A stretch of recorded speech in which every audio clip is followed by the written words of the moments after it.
반갑습니다. 좀 대기하는 동안에 감독님이랑 좀 배우분들 얘기를 나눴는데요. 좀 관객분들이 영화를 어떻게 보셨는지 굉장히 이제 궁금해하시거든요. 영화를 어떻게 보셨는지 저도 되게 궁금한데 GV 진행이 되는 동안에 궁금하신 점들을 영화수다 게시판의 상단에 올라있는 글에 댓글로 남겨주시면은 제가 진행을 하면서 질문들을 하나하나 뽑아가지고 그 질문들을 드리도록 하겠습니다. 자, 그럼 GV 진행을 이제 시작을 하도록 하겠습니다. 자, 세 분, 이완 감독님과 이용희 배우, 안희연 배우 세 분을 모시겠습니다. 네, 큰 박수로 맞이해주시죠.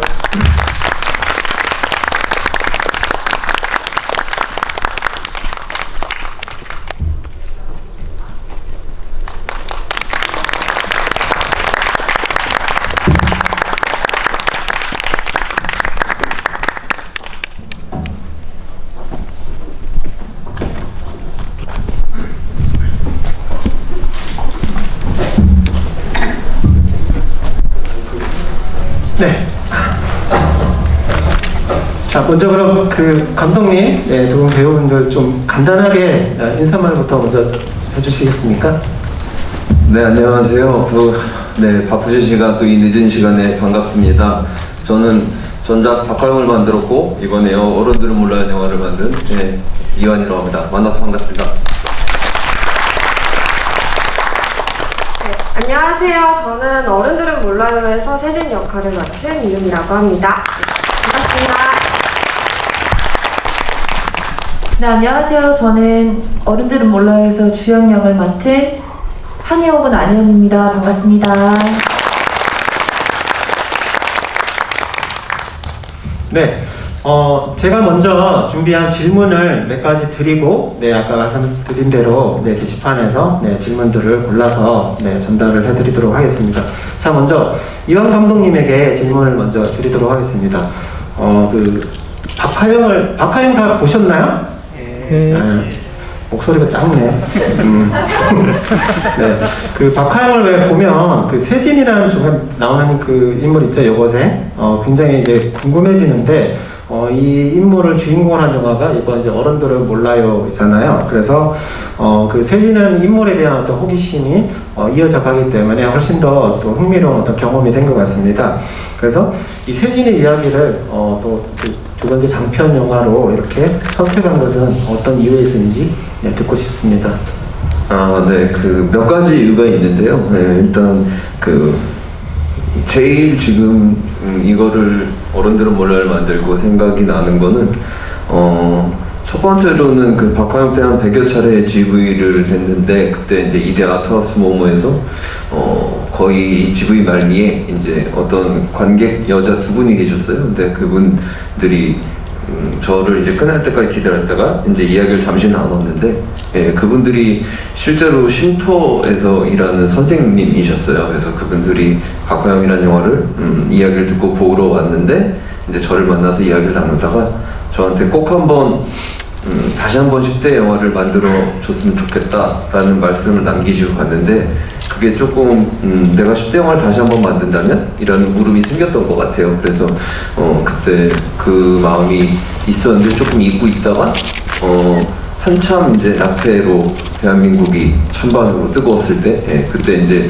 그 토론회나 TV 프로그램들을 보면서 좀 나는 어떤 사람인가, 나는 찬성인가 반대인가를 묻다가 사실 좀처럼 쉽게 답이 안 나더라고요. 근데 지금 영화를 만드는 지금 순간까지도 제가 찬성인지 반대인지 너무 모르겠어요. 그래서 사실 이거를 영화로 만들어서 좀 화두를 삼아 관객들과 이야기를 나누면 어떨까라는 마음이 있었고 또 그때 이제 인스타그램에서 롱보드 영상도 한참 보고 있을 때고 그 모든 마음들이 모여서 사실 세진이라는 인물을 다시 소환해서 박하영에 이어지는 연작이 아니라 약간 외전 같은 느낌으로 만들어 보고 싶은 생각을 이제 실천에 옮긴 것 같습니다.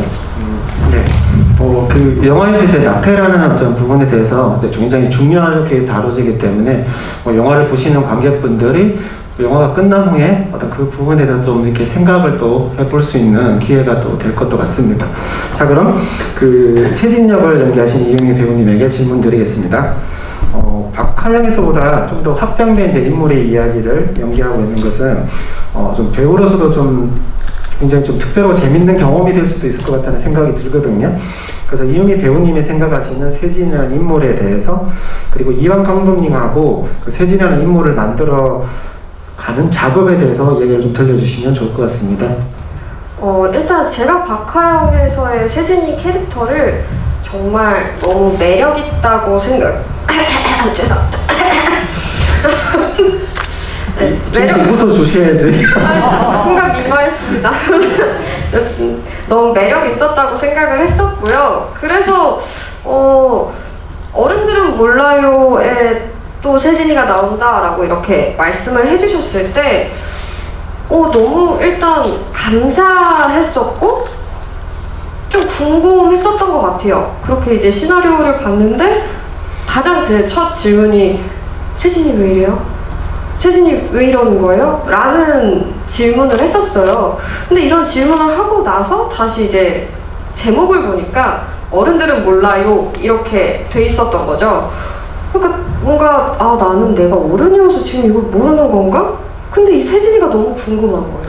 뭔가 배우로서 그 흥미가 생기고 너무 매력적으로 다가온 거죠. 그래서 바로 그냥 세진이에 대해서 알아가자.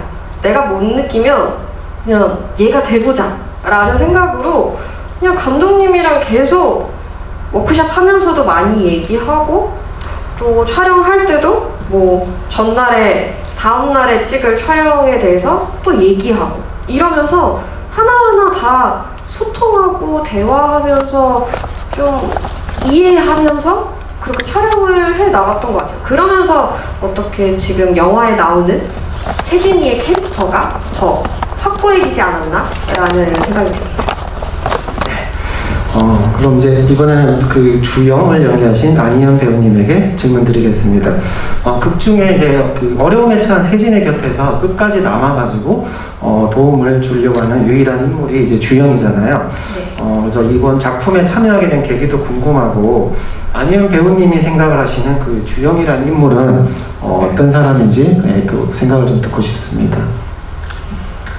일단 이 작품에 참여하게 된 계기는요, 이 작품의 제안을 좀 특이하게 인스타그램 DM으로 받았어요. 감독님이. 저는 그때 당시 이제 전 소속사와의 계약이 끝나고 여행을 가 있던 상태였고, 감독님은 이제 저랑 연락을 할 방법이 좀 없으니까 술 마시시고 DM을 술 기운에 용기를 내셔서 DM을 보내셨다고 하시더라고요. 제가 원래 이제 막 DM을 이렇게 잘 확인하는 편이 아닌데, 그날따라 여행도 갔겠다, 할 게 없어서 보게 됐고, 근데 감독님한테 연락이 와 있는 거예요. 저는 박하영을 만든 이환이라는 사람인데 제가 이제 차기작을 준비를 하고 있다. 어른들은 몰라요라는 제목이고 혹시 시나리오를 읽어봐 줄 수 있겠냐. 그래서 읽었어요. 박하영이라는 영화 너무 유명하잖아요. 그래서 읽었는데 처음에는 일단 제가 너무 용감한 사람, 너무 용감합니다, 당신. 그치만 출연에 관련해서는 죄송하지만 죄송하다는 말씀을 드려야겠습니다 라고 말씀을 드렸어요. 근데 한국 오면 한번 보자고 하시더라고요. 그래서 만났어요. 그래서 이런저런 얘기를 가감없이 얘기를 나눴죠. 근데 좀 기분이 나쁘실 수도 있을 거라고 생각을 했어요. 제가 저는 이런 자리 처음이라 어떤 얘기는 해도 되는지 어떤 얘기를 하면 안 되는지 저 잘 모릅니다. 그러고 그냥 막 얘기를 했거든요. 근데 감독님이 아무렇지 않게 오히려 그 얘기를 좀 흥미롭게 받아들여 주시고 막 얘기가 재밌게 진행이 되는 거예요. 그래서 이 사람 재밌는데? 이런 생각이 들었고, 그래서 감독님한테, 그럼 감독님, 저는 아직 제 미래에 대해서 결정한 게 아무것도 없습니다. 근데 한 가지 결정한 건 제가 앞으로 뭘 할지는 모르겠지만 그게 뭐든 조금은 제가 있는 이 세상에 좋은 영향을 줄 수 있었으면 좋겠어요. 근데 이 영화가 그 방향으로 가고 있는 게 맞나요? 라고 질문을 했고, 감독님이 이 영화가 뭐 많은 걸 바꿀 거라고 생각을 하진 않지만 나도 그런 꿈이 있는 사람입니다 라고 얘기를 해주셨고, 그리고 그 다음 날부터 이제 워크숍을 했죠.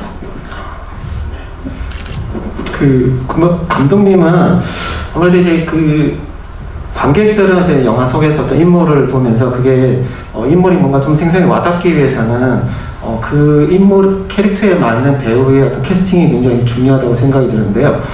지금 이제 안희은 배우님 말씀하시듯이 재선하고 했는데도 불구하고 포기하지 않고 그럼 이 배우라는 어떤 확신을 가지고 계속 하신 거잖아요. 그래서 어떤 생각을 이 배우가 아니면 안 되겠다라고 생각을 하시게 돼서 캐스팅을 하신 건지 두 분에 대해서 한번 생각을 좀 들려주시면 좋겠습니다. 네, 뭐 이은희 배우, 그러니까 세진 같은 경우는 사실 이제 아까 앞서 말씀드린 것처럼 이제 낙태에 관한 어떤 문제와 문제의식과 그 다음에 쉼터 선생님들의 한번 10대 영화의 제안, 새로운 제안 이런 것들이 막 어우러지면서 사실 이제 조금 제가 할 수 있는 어떤 능력치 안에서의 10대 이야기인가 무엇일까라고 생각하다가 제가 좀 박강을 쓸 때도 그랬지만 제가 좀 뭐 이번 영화도 보셔서 어떻게 느끼실지 모르겠지만 저는 좀 되게 캐릭터라이징을 먼저 하는 스타일이라서 그래서 그런 것들을 생각했을 때 박하영에서 어떤 매듭을 끝까지 안 지어준 세진이 생각이 났고, 그 다음에 세진을 생각을 해보니까 이은희 배우가 박하영에서 보여줬던 현장에서의 저한테 보여줬던 어떤 연기에 대한 신념이나 연기에 대한 스펙트럼 자체를 좀 더 다양하게 좀 층층이 좀 견고하게 보고 싶다라는 생각을 했어요. 그러니까 어떤 이야기를 맡기면 어떻게 풀어나갈까 이 배우가. 그래서 이제 이은희 배우는 사실 좀 확실한 믿음을 갖고 제가 이제 캐스팅을 해서 작업을 같이 하고 싶다라고 생각을 했고요. 안희은 배우 같은 경우는 사실 뭐 저는 그렇게 생각을 했어요. TV에서 이제 보여지는 모습들이 되게 건실하고 되게 그 다음에 긍정적이고 되게 건강한 모습이었거든요. 마치 구세어라 금수나 같은 뭐 그런 느낌이었는데 그런 대중들의 인식을 안희은 배우가 주연을 하면 굉장히 즐겁고 좋은 배신을 할 수 있겠구나 라는 생각을 가졌어요. 그래서 한번 그런 모습을, 좋은 배신이라는 거는 사실 대중들한테도 좋고 저한테도 좋은 거고, 그리고 그런 게 실제 생활을 하는 게 아니라 탐험을 하는 거잖아요. 그러면은 안희은이라는 사람한테도 그런 삶을 한번 경험 혹은 뭐 한번 해봤을 때 나중에 되게 좋은 경험이 되고 좋은 자산이 되겠구나라는 저만의 생각이 있었어요. 그래서 이제 그걸 포기하지 않고 이제 무리하지 않는 선에서 이제 안희은 배우한테 만나자고 제안을 했고, 만나서도 무리하지 않는 선에서 계속 그냥 이야기를 천천히 나누면서 같이 이제 작업을 하게 됐죠. 만나서 설득할 자신은 있었던 거죠?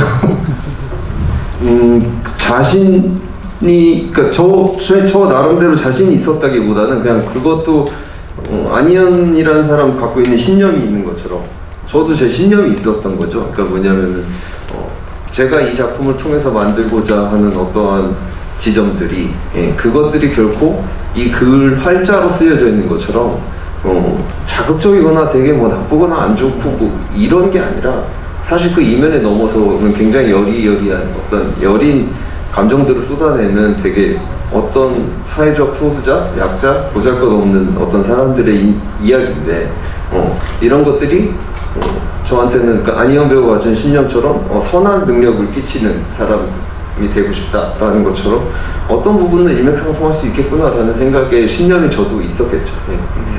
알겠습니다. 네. 그 두 분 배우분들에게 질문을, 똑같은 질문을 드리겠습니다. 어른들은 몰라에 등장하는 이제 인물들 가운데 어떻게 보면 이제 가장 철없어 보이기도 하지만 또 영화 말미에 이르면은 누군가에게 의지하지 않고 어떤 자신의 어떤 결정을 스스로 결정을 하면서 성숙한 모습이 또 느껴지기도 하거든요. 이제 서로가 서로에게 어떤 영향을 주지 않았나라는 그런 생각도 드는데 두 분이 각각 바라보는 세진과 어떤 주영이에 대한 좀 생각을 좀 들어보고 싶습니다. 아무래도 계속 같이 이제 생활을 하고 있으면서 서로를 바라보게 되고 또 서로에게 어떤 느끼는 부분들이 자기 자신을 어떤 변화하게 되는 어떤 계기가 됐을 것 같은데 극 중에서 세진이 주영을 바라볼 때 주영이라는 어떤 인물, 주영이 세진을 바라볼 때 어떤 두 분이 각각 생각을 좀 들려주시면 좋을 것 같습니다. 세진이가 바라보는 주영이는 세진이한테는 뭔가 아무 조건 없이 내 옆에 남아주는 사람이 주영밖에 없다라는 생각이 있었거든요. 그런 경험을 했기 때문에 세진이가 이제 아이를 낳겠다 마음 먹고 그 가족에게 가서 그 마음을 뭔가 도망치지 않고 그냥 가만히 있었을 수 있겠다 싶은 마음이 들었었어요. 뭔가 아무 조건 없이 나를 받아들여줬던 주영이에 대한 고마움? 그러면서도 어떠한 동질감을 느꼈었던 것 같아요. 그렇기 때문에 뭔가 세진이한테 주영이는 평생 잊을 수 없는 어떠한 가장 큰 친구로 남지 않았을까? 라는 생각이 듭니다. 네.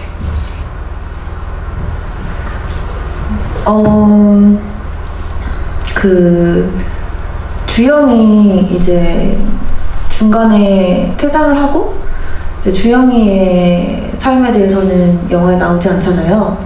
근데 저희가 워크숍을 할 때 그 마지막 창동역 씬을 워크숍을 하고 이제 집에 갈 때 감독님한테 그런 문자를 보냈어요. 주영이는 처음으로 주영이가 이제 집을 나온 지 4년이 된 아이인데 준영이는 이제 그 후로 아마 집에 갔을 것 같아. 세진이한테 용서를 받아서 처음으로 자신의 과거를, 자신의 아픔을 들여다볼 용기가 드디어 생기지 않았을까 싶어. 그리고 그렇게 살아갈 수 있을 것 같아. 이런 얘기를 했어요, 감독님한테. 주영으로 살아갈 수 있게끔 해줄 수 있는 그런 존재이지 않을까 싶어요. 그 영화에 어쨌든 이제 두 인물이 이제 어쨌든 헤어지게 되는데 어땠을 것 같은가요? 그 두 인물이 다시 또 나중에 어느 순간 또 만났을 수도 있을 것 같은가요?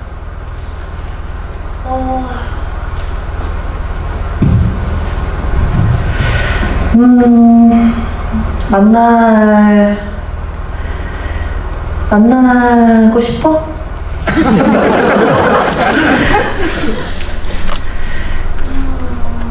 내가 잘 살고 있다면, 그리고 너가 잘 살고 있다면,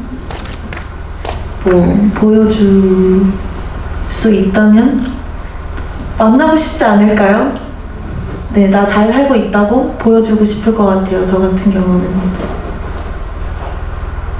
저는 안 보고 싶을 것 같다라고 생각했거든요. 너무 고맙고 나에게 너무 소중한 사람이어서 이 사람의 아픔을 세진이가 그냥 바라보기가 싫었을 것 같아요. 잘 살았으면 좋겠다는 마음이 크지만 아닐 수도 있다는 생각을 세진이는 할 수 있는 아이라고 생각을 해서 그냥 이 이별로 그냥 내 인생에서 가장 소중한 친구로 평생 그냥 이렇게 기억 속에서 남는 게 세진이한테는 가장 아름답고 그게 제일 세진이 다운 생각이지 않을까? 라는 생각이 좀 드는 것 같아요. 주영이는 다음을 기약할 것 같아. 기약해볼 수 있을 것 같아, 세진이 덕분에. 네, 두 분 이제 생각은 다르지만 또 영화 바깥에서는 또 두 분이 굉장히 또 이렇게 친해지셨다고 하시네요. 네, 자 그럼 이제 관객분들 남겨주신 질문을 골라보도록 하겠습니다. 천우희라는 닉네임이고요. 네, 이완 감독님께 궁금해요. 영화 전체적으로 그리고 엔딩 크레딧까지 힙합 음악이 굉장히 많이 쓰였는데 그 이유가 궁금하고 굉장히 큰 볼륨으로 음악을 삽입해 뮤직비디오 같은 연출을 많이 사용하셨는데 이런 연출 방식을 사용한 이유가 있는지 궁금합니다. 남겨주셨습니다. 이 영화를 이제 생각했을 때 사실 조금 저한테는 도전이었어요. 그러니까 뭐 물론 영화 작업이 도전이지만 사실 근데 박하영이라는 영화가 어차피 저한테 이제 제가 만들었고 저한테 이제 붙어 다니는 전작이잖아요. 그러다 보니까 워낙 강력하게 호불호가 나뉘는 영화였고 좋아해 주시는 분들도 너무 많고 하지만 또 굉장히 불편하고 힘들어 하시는 분들도 많았거든요. 그래서 사실 저는 이번 영화를 조금 만들면서는 좀 되게 이야기도 보편적이지만 어떤 룩이나 그 다음에 음악, 그 다음 모든 것들이 되게 보편적으로 관객들한테 다가가길 되게 바랬던 것 같아요. 그래서 처음부터 아예 이 시나리오를 기획할 때 모든 음악은 힙합 그리고 그 롱보드랑도 잘 어울린다고 생각을 했고 그 음악과 롱보드에서 자유로움을 선사하고 싶었고 그래서 색감도 좀 되게 많이 썼던 영화거든요. 그러다 보니까 그렇게 생각을 하고 접근을 했는데 이제 이러면서 한 명 한 명 이제 접근을 해서 하다 보니까 롱보드를 이유미 배우한테 가르쳐준 이제 롱보더들도 사실 그 우리나라에서 실질적으로 이제 되게 유명한 되게 챔피언들이세요. 국가 대표로 나가서 상도 많이 받고 하는 분들인데 그리고 아티스트 분들이 저희 영화에 참여했고 그 다음에 음악도 위더플럭 그 스윙스 아티스트 회사의 대표 프로듀서인 이제 세우 프로듀서가 이제 합류를 하면서 이제 윤회이, 뭐 브린, 오웬 뭐 이런 아티스트들이 다 참여해서 하나의 영화가 조금 더 풍성해지게 콜라보가 된 거거든요. 그래서 이제 제가 맨 처음에 원했던 좀 더 보편적이고 대중성이라는 것이 나 혼자 감당할 수 없다면 어떤 이런 실험들로 좀 희석이 되면 어떨까라는 생각이 있었던 것 같습니다.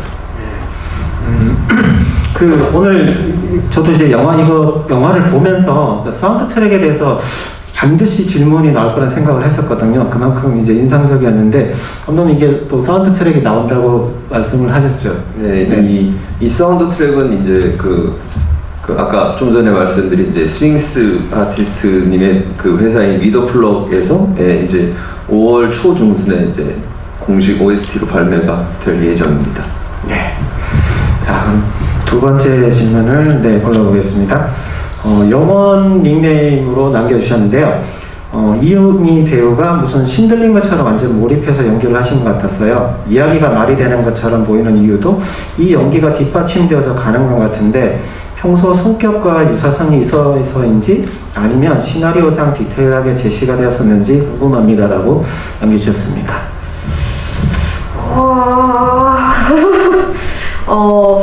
사실 세진이랑 이유미라는 저라는 사람이랑 비슷한 부분이 분명히 존재할 거예요. 근데 제가 가지고 있는 어떠한 신념과는 좀 많은 다른 아이였어요.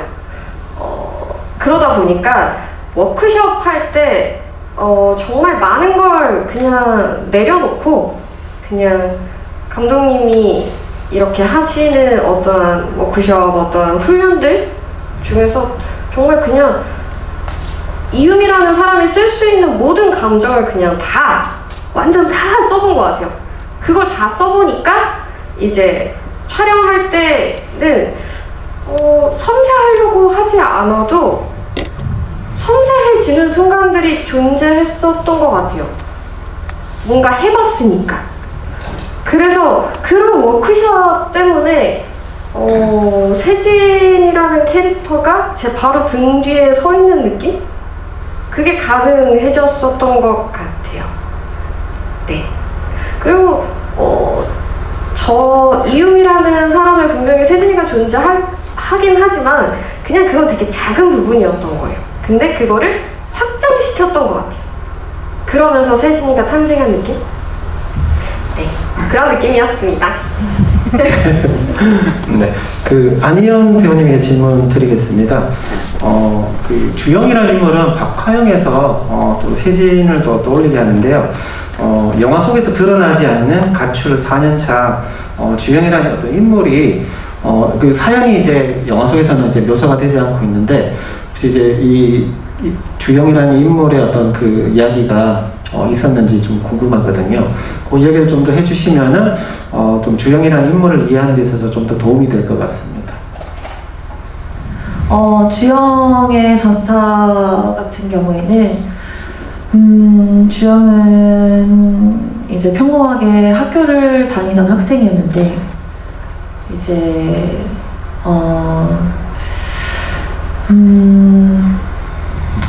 어느 날 학교에 갔는데 이제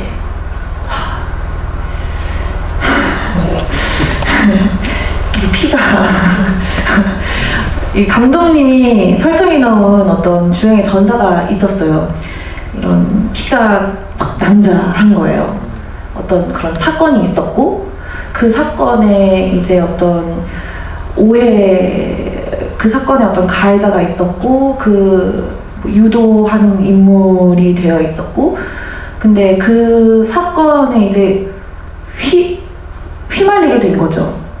근데 그 속에서 학교에서도 가정에서도 보호를 받지 못했던 세진과 마찬가지로 어떤 어른들에게서도 보호를 받지 못해서 이제 그 환경에서 이제 도망쳐 나온 4년 전에 뛰쳐나와 버린 그렇게 거리로 나와 버린 소녀예요. 근데 이제 워크숍을 진행을 하면서 그 모든 그 과정들을 유미랑 그다음에 감독님이 재현을 해주셨어요. 선생님이 되었다가 아빠가 되었다가 엄마가 되었다가 그게 사실 텍스트로 되어 있었던 게 아니라 뭐 친구가 되었다가 그래서 이게 조금 혼재되어 있긴 해요. 제 머릿속에서. 그렇게 그 저의 전사를 워크숍을 통해서 제가 실제로 경험한 것처럼 제 안에 이렇게 좀 각인이 되었죠. 네.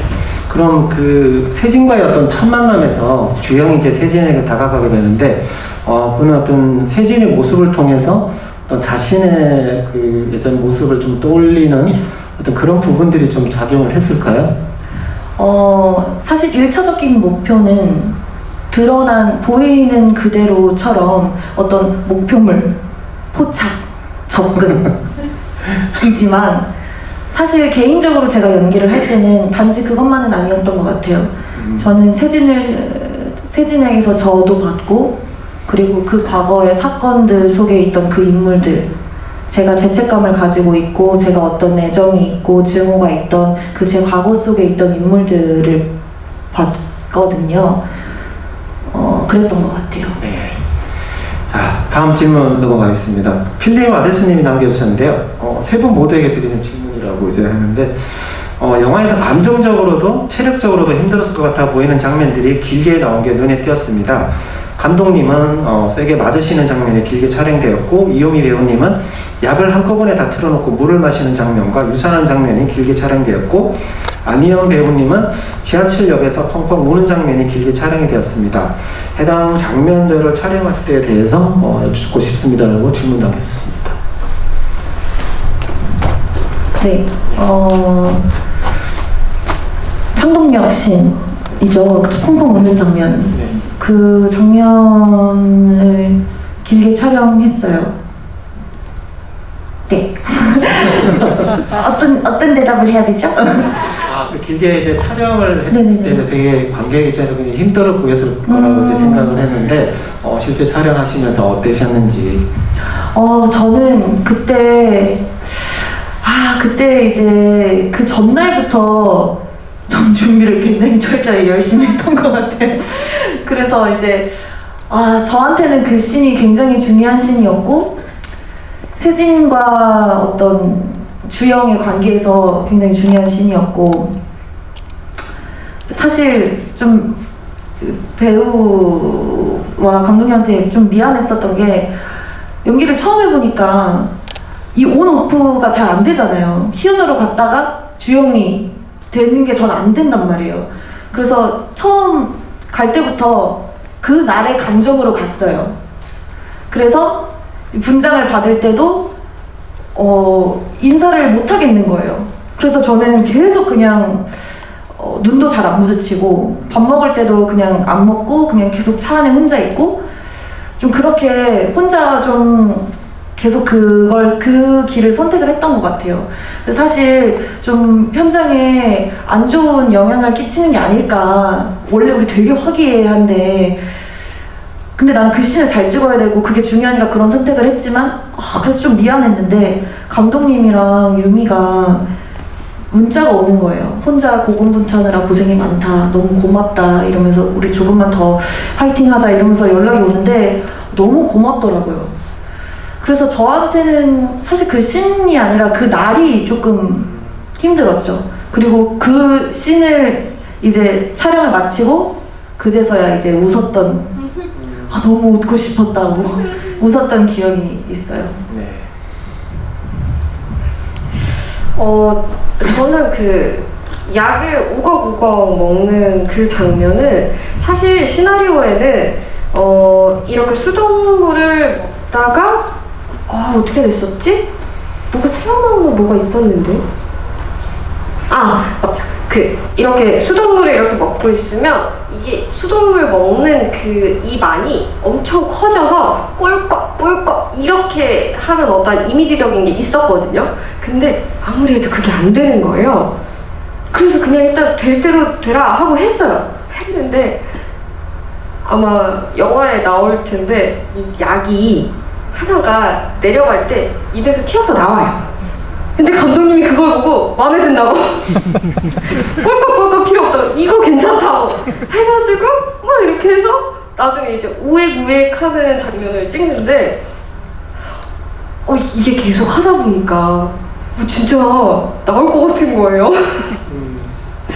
그래가지고 계속 했어요. 열심히 했어요. 근데 감독님이 조금 더 우웩해주면 안 되겠냐 라는 말씀을 하시는 거예요. 조금 더 힘들게 막 해줬으면 좋겠다 이런 말을 하는 거예요. 그래서 제가 감독님한테, 감독님 제가 여기서 좀 더 하면은 진짜 나올지도 몰라요 라고 말하고, 그래도 진짜로 나오지 않게 한번 최대한 열심히 해보겠습니다 하고 이렇게 했던 게 이거였어요.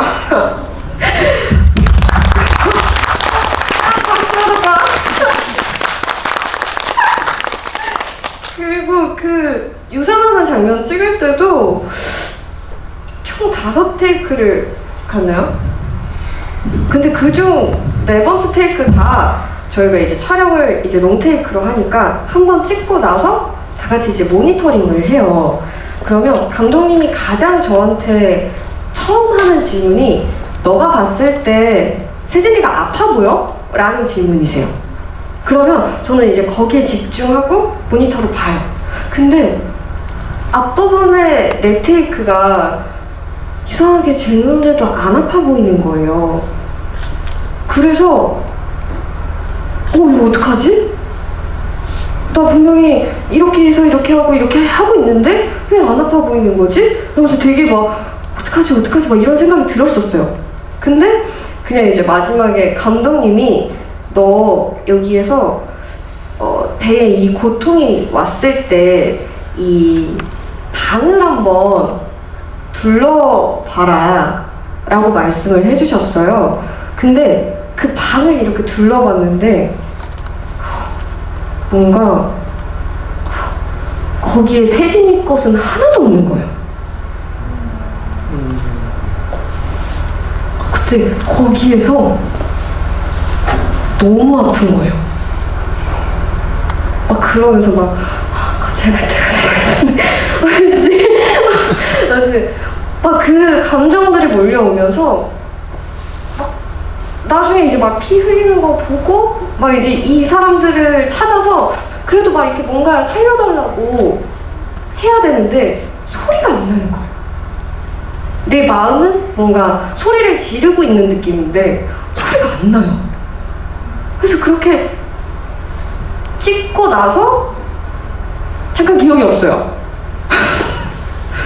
근데 나중에 이제 감독님이 모니터링도 안 하고 됐다고 이거라고 하셔가지고 되게 뭔가 배우로서 되게 너무 이런 걸 언제 찍어보지? 이렇게 뭔가 나조차도 이렇게 뭔가 가슴이 일렁거려서 미치겠는 이런 걸 언제 찍어보지? 라는 생각에 너무너무 좀 행복했었던 어떤 장면을 촬영한 느낌이었어요. 네, 그랬던 것 같습니다. 네, 뭐 저는 맞은 거. 네, 그거가 네. 거기에 대한 그냥 에피소드로 대답을 드릴게요. 그게 참 옛말이 틀린 게 없더라고요. 때린 놈이 다리 뻗는 게 아니 그 맞은 놈 아니구나. 네, 그 아무튼 그 때린 놈이 다리 뻗는 게 아니라 맞은 놈이 다리 뻗는다 뭐 이런 말처럼 그 맞기는 제가 엄청나게 허준석 배우한테 맞았는데 근데 사실 이제 제가 연출하는 의도니까 야 계속 그냥 그거는 내가 지지 않고 너한테 어떤 반항은 못하지만 눈으로서 감정을 줄 테니까 그 감정을 죽여라. 완전히 죽일 때까지 계속 가학을 해라 라고 했거든요. 근데 이제 허준석 배우는 그거를 믿고 이제 한 거죠. 근데 했는데 제가 이제 저는 이제 여기서 쉽게 지면 안 된다 했어요. 허준석 배우도 워낙 연기를 잘하니까. 근데 서로 이제 그 기싸움이 길어지면서 이제 길게 찍게 됐는데 그러다 보니까 이제 좀 많이 맞았는데 그렇게 맞고 나서 저는 괜찮아서 너무 좋아서 오케이 하고 좋아 막 이렇게 했는데 끝나고 나서도 허준석 배우가 어리 빠져 있더라고요. 그래서 그날 밤에 이렇게 다 같이 맞긴 제가 맞았는데 술은 제가 샀어요. 네, 그 허준석 배우 위로하느라고. 아니 이제 그 관객들이 보기에는 굉장히 정신적으로나 뭔가 육체적으로 되게 힘들었을 것 같은 장면들인데 다들 막 행복하게 연기하시고 즐거웠다고 하시니까 네, 좀 느낌이 참 이상합니다. 네, 그 세쩌님이 남겨주신 질문입니다. 전작 박화영에서는 어른들의 존재 자체가 없어 보였는데 어른들은 몰라에서는 반대로 어른들의 개입이 상대적으로 많아 보였습니다. 이번에는 일부러 전작과 다르게 의도한 것인지 궁금합니다. 그리고 두 번째 질문이 있는데요. 감독님이 직접 출연한다고 하셨을 때 왠지 모르게 전작 박화영 때의 영재 포지션을 맡을 거라고 생각을 했는데요. 그런데 영재와 달리 무력하면서 극중 가장 처절히 맞는 캐릭터를 맡은 것 같습니다. 일부러 전작과의 대비를 이루기 위해서 의도한 것인지 궁금합니다. 어른들에 대한 어떤 의도는 사실 그 박화영 때와 뭐 지금에 대한 어떤 어른이라는 존재감에 대한 생각이 바뀐 게 아니라 바뀌었다기보다는 사실 어른이라는 존재에 대해서 갖고 있는 의구심이 많이 있을 거잖아요, 제가. 근데 그 중에 박하영은 그때 의구심이 있었다면은 지금은 또 다른 의구심을 하나 꺼내 들어본 거예요. 그래서 사실 이번에는 그런 생각이 있었죠. 그러니까 박하영 때는 어떻게 해도 어른들이 아이들의 세계에 들어올 수 없고 관여할 수가 없었다면은 이번에는 어떻게 해도 어른을 이길 수가 없는 애들이었던 거죠. 그래서 결국은 성인도 아니고 그렇다고 미성년도 아닌 제필이 혹은 그 앞전에 세진을 임신시킨 상섭이 이런 캐릭터들이 사실 무책임해 보일 수도 있고 뭐하지만 어쩔 수 없이 기성세대로 흡수되어 버리는 것들을 제가 의도를 한 거거든요, 사실. 네, 그래서 그런 종착역을 생각했을 때 사실 어른들에 대한 어떤 이미지, 그리고 어른들에 대한 감정과 정서, 그 다음에 그 상징성을 조금 이런 식으로 좀 표현하고자 했었던 거는 분명히 있었던 것 같아요. 네, 그리고 두 번째 질문. 두 번째 질문이 박하영에서 나왔던 네네네네. 그러니까 제피리와 그러니까 영재와 제피리의 다른 점은 아예 시나리오 처음부터 달랐어요. 그러니까 맨 처음에 어른들은 몰라요의 제피리는 사실 제가 맨 처음에 시나리오를 썼을 때는 딱 그거였어요. 그러니까 남자애와 여자애가 있는데 10대 남자애와 여자애가 있는데 여자애가 임신을 했고 둘은 끊임없이 사기를 당한다. 이게 시작이었어요. 네, 맨 처음에. 근데 이게 시작이었는데 이게 너무 뻔하고 지루하고 재미가 없어서 그거를 여자애 2명을 바꾼 거예요. 네. 그래서 둘은 끊임없이 사기를 당한다. 주연과 세진은. 근데 하다 보니까 그러면은 뭔가 여기 옆에서 조력도 아닌, 그렇다고 안조력도 아닌, 말도 안 되는 뭔가가 하나, 희망도 아니고 뭣도 아닌 약간 거추장스러운 게 있어야 되는데 그게 제필이었던 거죠. 그래서 제필이가 어떤 뭔가를 멋지게 해결해 줄 거 수도 없고 능력도 없는 애예요. 그래서 사실 처음부터 그냥 한 방에 나가 떨어지는 것처럼 얘의 어떤 능력치나 얘의 미래는 이미 다 예고가 되어 있는 영화라고 생각을 해요. 근데 이 아이가 결국에는 그냥 기성세대로 물들어 버리는 게 저는 더 무서운 현상이라고 생각을 했거든요. 그래서 이제 아예 애초에 영재와는 완전히 다른 인물로 설정이 되어 있었습니다. 네. 애늙은님이 남겨주신 질문인데요. 두 분 배우분에게 질문을 이유미 배우님의 이제 아무래도 캐릭터가 이제 영화 속에서 계속 이제 롱보드를 가지고 다니고 타고 다니는 어떤 장면들이 나오게 되는데 그 롱보드가 어떤 의미를 가지고 있는지 또 이제 직접 또 이렇게 연기를 하시면서 롱보드를 직접 타신 부분들도 있고 하시니까 그 부분에 대해서 좀 들려주시면 좋을 것 같고요. 그리고 이제 안희은 배우님은 그 몸에 이제 문신들이 있는데 그 문신들이 어떤 의미를 가지고 있는지가 궁금하다고 질문 남겨주셨습니다. 세진이에게 롱보드는 꿈이었던 것 같아요. 뭔가 자유로움. 그냥 내 맘대로 할 수 있는 어떠한, 그리고 그 보드를 타는 사람들을 보는 장면들이 되게 많잖아요. 근데 세진이는 그렇게 보드를 타는 사람들의 모습이 너무 부러웠어요. 자유로워 보여서, 아무 걱정 없는 것처럼 보여서 그냥 동경하는 어떠한 꿈 같은.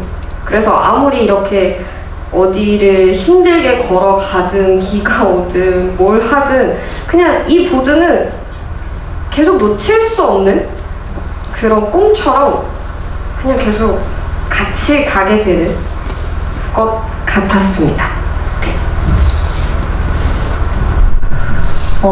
주영이한테 문신은 이미지적인 장치였어요.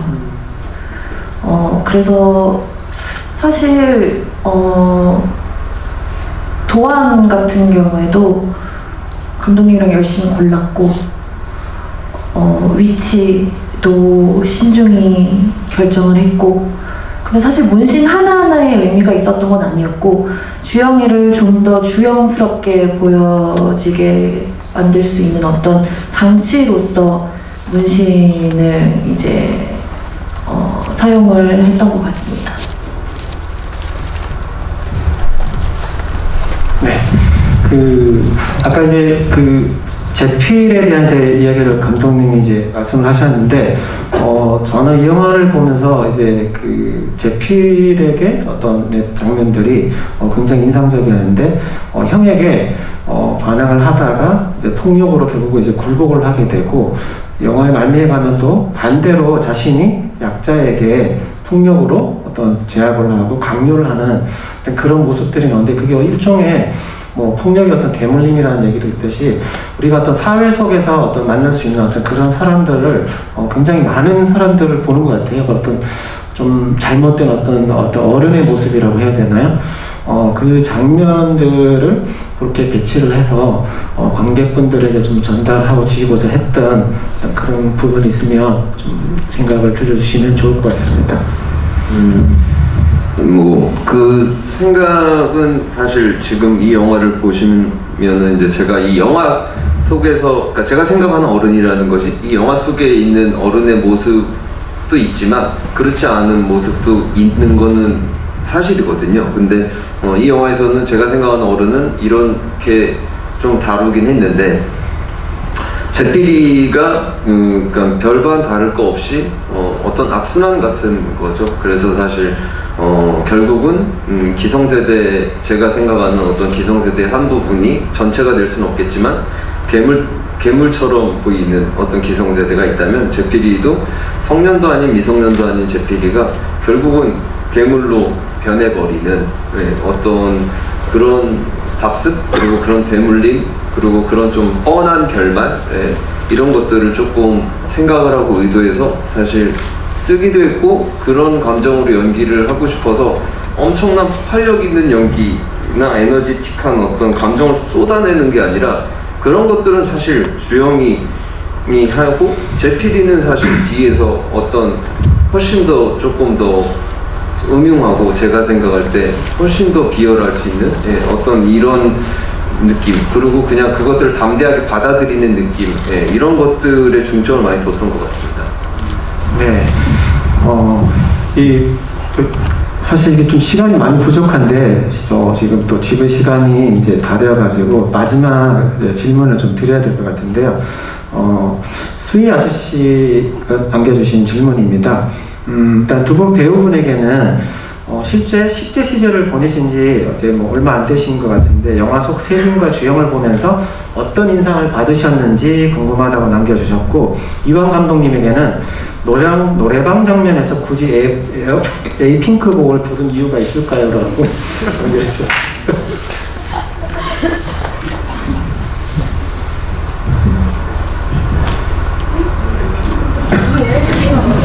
네. 에이핑크가 답이 빠를 것 같아서.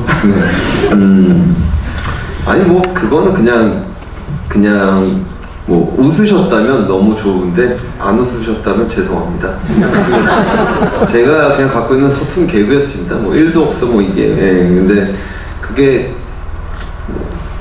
약간 반반이더라고요. 웃으실 때가 있고 안 웃으실 때가 있어서 참 웃어줬으면 감사드리겠습니다.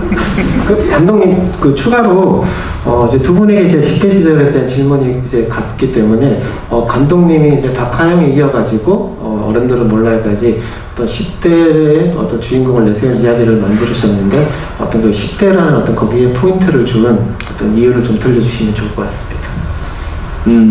제가 생각하는 10대는, 저도 10대를 지나온 지 조금 이제 시간이 지났는데, 항상 근데 좀 돌이켜서 생각하면 생각할수록 계속 아련한 것 같아요. 그러니까 이게 좀 답이 안 나서, 그러니까 저는 모르겠어요. 이 영화를 보고 그다음 이 영화를 안 보시고도 자신의 10대를 생각했을 때 어떠신지들은 잘 모르겠지만, 기분이, 저는 제 10대가 굉장히 미완의 10대, 그러니까 완성되지 못한 10대라고 생각을 하거든요. 그러다 보니까 어떤 성장 영화를 굉장히 좋아하기도 하고, 또 성장에 대해서 관심이 되게 많고, 또 그 성장이 그러니까 그 사회가 성장에 어떤 영향을 미치는지도 굉장히 연관성을 궁금해하는 개인적인 사람으로서 그런 것들에 대한 이야기를, 박하영도 마찬가지고, 사실 어른들은 몰라도 그러니까 시작점은 달랐지만 비슷한 부분들이 존재하고 있는 것 같아요. 숨어 있는 것 같아요. 그래서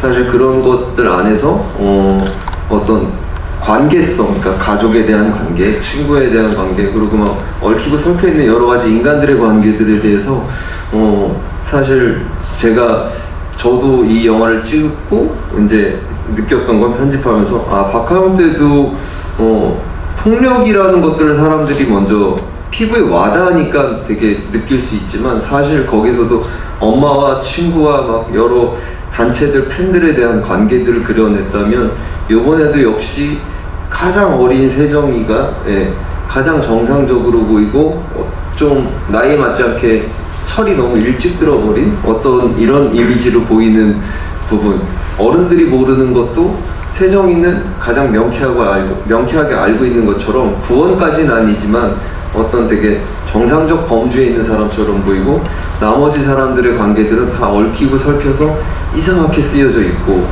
이런 것들에 대한 세계관, 그러니까 뭐 세정과 세진도 가족이잖아요. 그러니까 이런 것들에 대한 어떤 세계관과 궁금증이 있는 것 같아요. 그래서 뭐 계속해서 뭐 10대 영화나 성장 영화를 만들진 않겠지만 제가 만약에 이후에 뭐 어떤 장르 영화를 만든다고 해도 그런 세계관은 계속 내포가 되지 않을까라는 생각이 듭니다.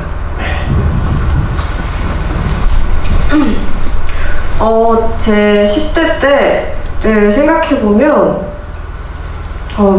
너무 못 논 것 같아요. 너무 재미없게 산 것 같아요. 뭐 제가 좋아하는 일을 하면서 살긴 했거든요. 그때부터 이제 연기를 계속 했었고 그랬으니까 후회는 없는데 너무 재미없게 산 것 같아요. 뭐 친구들이랑 좀 많이 놀러 다니고 그랬으면 참 좋았을 텐데 그러지 않고 좀 그냥 너무 꿈을 빨리 알아서 그 꿈에만 매달렸다라는 생각에 좀 아쉬운 10대 같은 느낌? 그래서 지금을 10대처럼 살고 있어요. 그래서 지금을 즐기면서 그렇게 지금 살고 있죠. 세진이가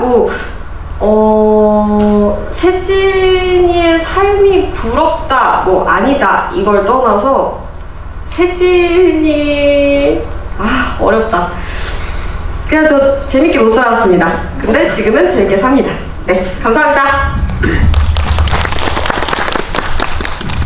저는 주영이가 학교를 안 다녀서 그런 건지 아니면 제가 직업이 이래서 그런 건지 제가 철이 안 든 건지 아직 어른이 안 된 건지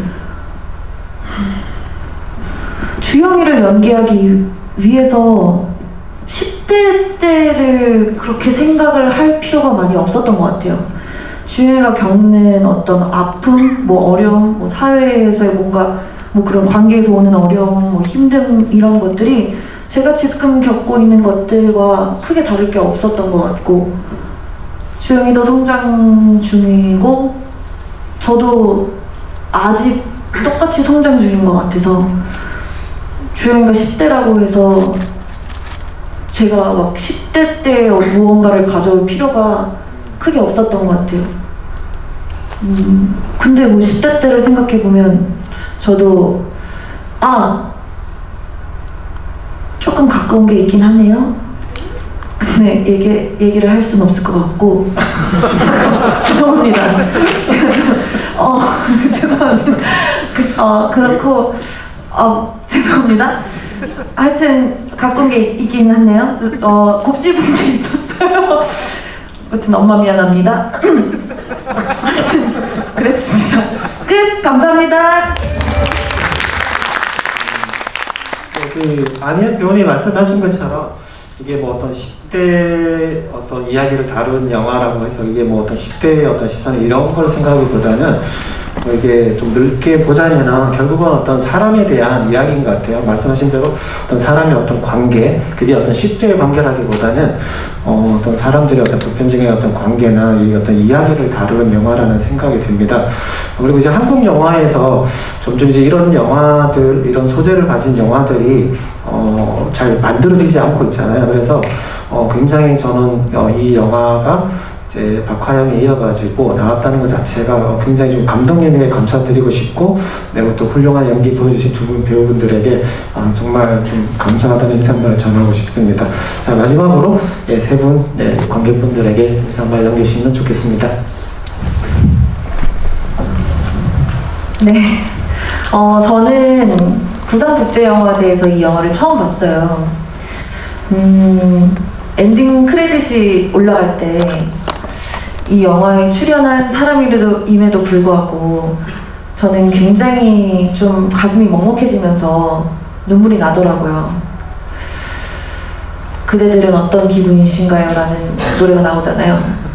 그리고 그때 막 좀 눈물이 났는데 옆을 딱 봤는데 저랑 똑같이 울고 있는 사람이 있어서 굉장히 반가웠거든요. 그러면서 이런 영화에 내가 함께 할 수 있어서 굉장히 영광이다라는 생각이 들었어요.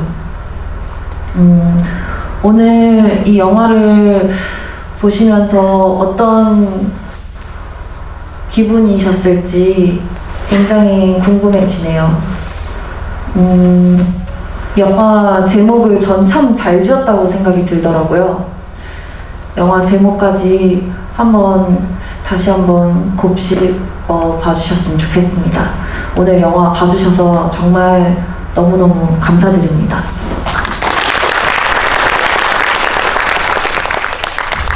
어른들은 몰라요를 이렇게 보러 와주셔서 너무 감사하고요. 오래오래 기억이 되는 그런 영화로 남았으면 좋겠어요. 네, 많이 기억해주세요. 감사합니다.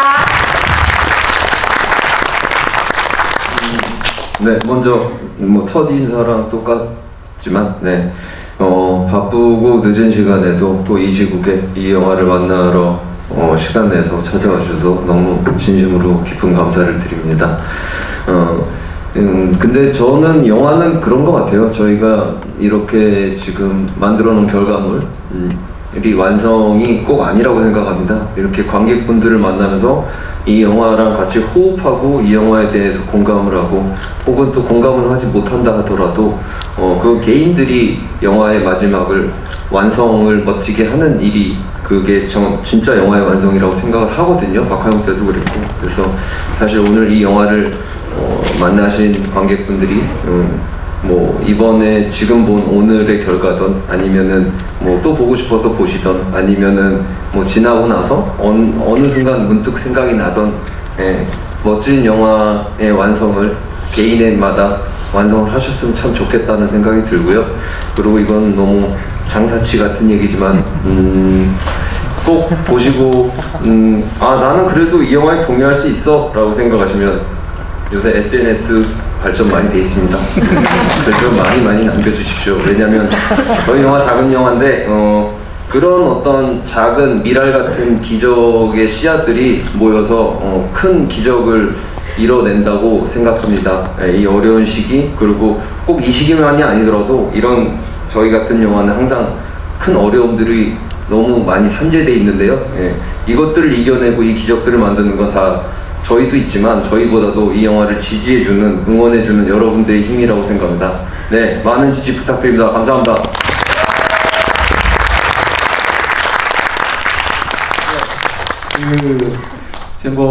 워낙 영화를 많이 보시는 분들 한 편의 영화를 보고 나면 요즘 영화를 보고 나면 금방 잊혀지잖아요. 그날 당일이나 다음날 정도 얘기하다가 그냥 굉장히 휘발성이 강한 영화들이 너무 많은데 어른들은 몰라요 같은 영화가 좀 이렇게 불길이 좀 불씨가 끝나지 않고 계속 이렇게 이어져 갈 수 있기를 관객분들이 좀 계속 이렇게 이야기를 해주시면 좋을 것 같습니다.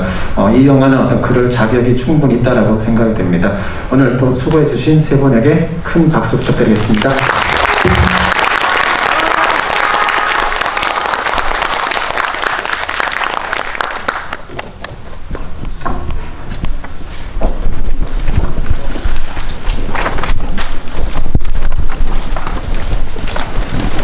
어디로 가야 돼? 네. 어디부터 가야 돼?